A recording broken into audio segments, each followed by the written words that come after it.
this is the team from New Zealand, and so could you tell me your name and what your team name is? So I'm Edward, and I'm a member of Team OneBuzz from New Zealand. And your project name is? OneBuzz as well, yeah. And so, what exactly is OneBuzz? Right, so OneBuzz is a malaria information management system and resource tracking project. So the problem with malaria today is that even though it's a treatable, curable and preventable disease, the current practices are just far too inefficient to actually use the resources effectively to combat the disease. And we aim to modernize this process and bring it into the 21st century using technology. So how does it actually work? Right, so there are three main processes that are used to fight malaria today. That is providing the anti-malarial medication to people who have the disease, which cures them. Providing bed nets, which stops them from being bitten by mosquitoes, which transmit the disease. And by spraying larvicide where the mosquitoes breed, which kills them. So our project tracks all these different resources and makes sure that they're at the right place when they're needed. Could you kind of give a demo or show a bit of your project? Okay, so for each of those resources we've got different demos. So on this computer you can see the larvicide part of our system. So what we're doing is, we know that mosquitoes breed in pools of stagnant water, and so what we can do is, using satellite images and image processing algorithms, we can actually locate the bodies of water where mosquitoes breed. So here you can see in the pink the places that we've identified using our algorithms as human settlements. So you can see that these are villages where people live. So these are like the danger zones, kind of? Yeah, essentially. So, well, this is like the raw images, which is kind of useful to researchers. So yeah, pink is people, blue is water, and that's useful to researchers, but we want to make it much more accessible than that. So what we can do is actually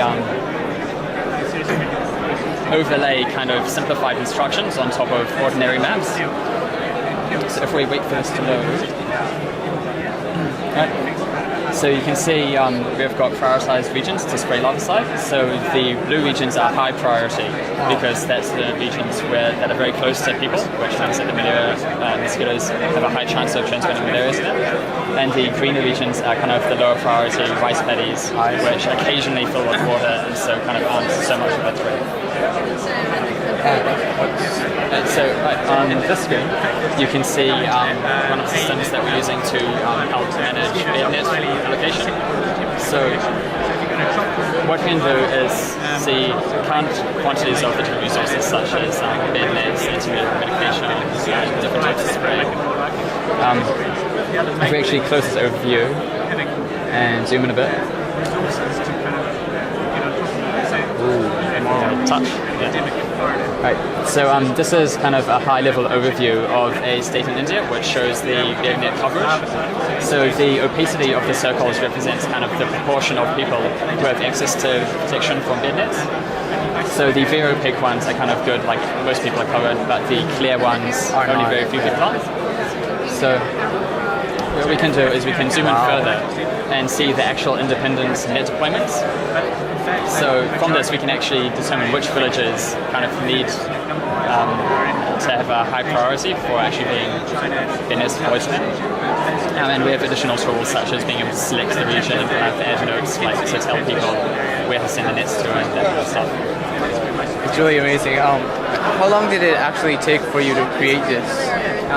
We've been working on this project as a whole for about a year. So a lot of the start of that was actually just researching the problem, because we didn't want to create a product that no one would actually want to use. And so we spent quite a lot of time with talks with different organizations, such as the National Institute of Malaria Research in India. So you've already been cooperating with a few yes. Wow. You know, I've seen lots of amazing things in this competition, but this is nice.